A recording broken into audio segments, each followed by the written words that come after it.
So today we've been brought to this Mitsubishi Lancer and we were going to be doing the front discs and pads on it.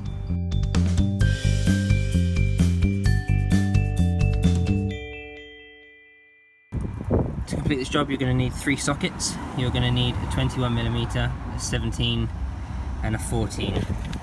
21 is for the wheels. Just straighten that for now while we take these off. There's a locking wheel nut on this car as well. Make sure that's properly seated if you're going to use an impact gun before you try and whiz that off.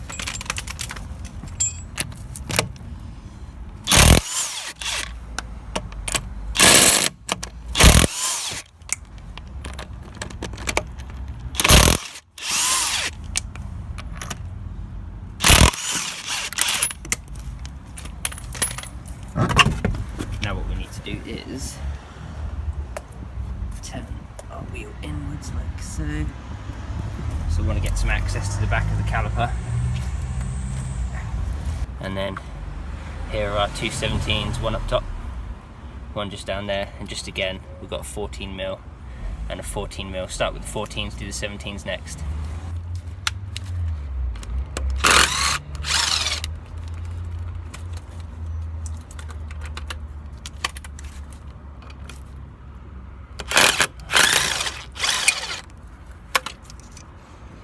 I'm going to pop this in here and just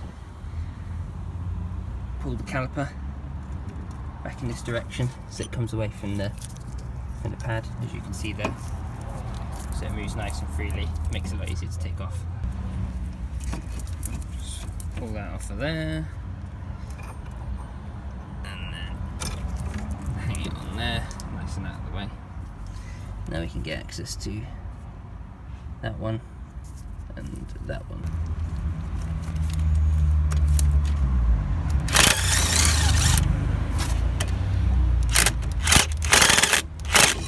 Woo!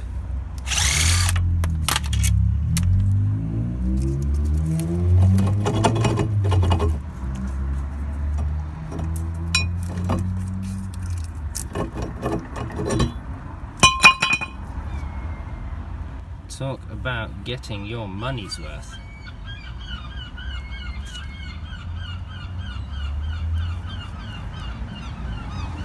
Fair play. Just want to clean up the hub face with the wire wheel. Already looks pretty good, to be honest. You just want to take the rust off to that. Before we go and fit the brake hardware and the brake pads, just need to take off those little metal shims, the actual hardware on it, and just give this part here a good clean up. Make sure there's no rusty chunks on there that are going to make the pad bind up.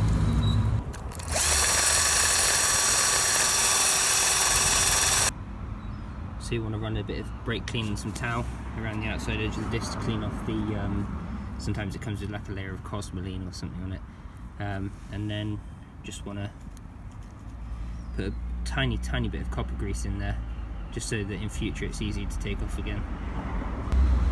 And again, just the tiniest bit of copper grease on there, don't go mad with it. Just want to refit the pads and the carrier now.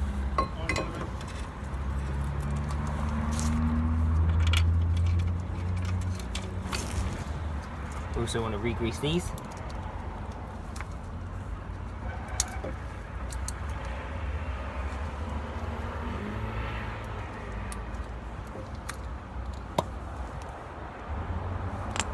And put a nice healthy dollop on, but not too much.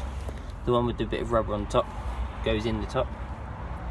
Make sure that you use a lithium based grease or something. Don't use petroleum based grease because it'll eat the rubber boot.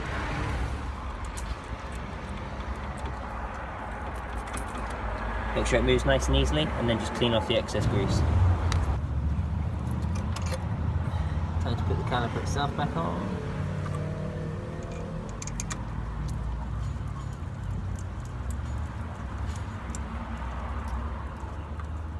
Life of a mobile mechanic is just typical. It's started to rain, and I'm in a t-shirt.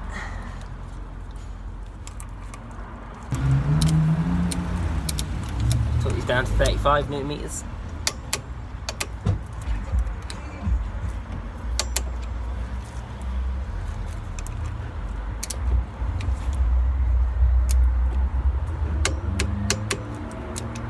and these ones here we're going to do down to 100.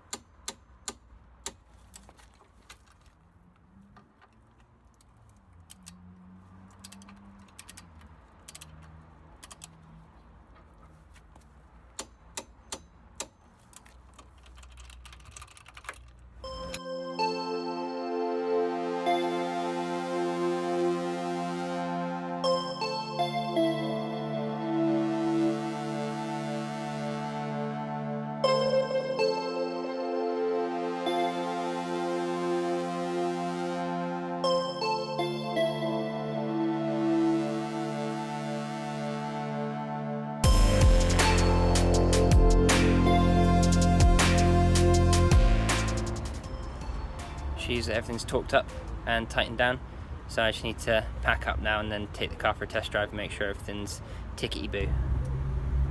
So I've already test driven it and everything is very nice, feels good. But before, I just wanted to show, obviously I can't film while I'm driving because that would be, I wouldn't be able to concentrate properly and that would be dangerous. But just before you move off, you want to pump the pedal a few times and just start to get a good brake pedal. You might need to drive it a little bit before you get a really good brake pedal feel. I tend to find sort of getting up to 40 somewhere where no one's around and just trying to bring it to, not doing emergency stop in the street, but just try to brake quite aggressively, just to bed in the pads. Or alternatively, you can just get up to national, come off a few slip roads and slow down. It just helps to bed in the discs a little bit, and I always like to bed them in before I give them back to the customer, so when they get in it just feels normal. So that's it essentially. The wheels are all torqued down, all of the bolts are torqued down, the 2 retaining bolts on the caliper bracket and the 2 bolts that go into the slider pins, and that's pretty much it. Everything was cleaned up and re-greased where it needed to be, and I think as far as brake jobs go, I think this is probably one of the easier ones. Anyway, hope you enjoyed, and if you do give it a shot, let me know how you get on.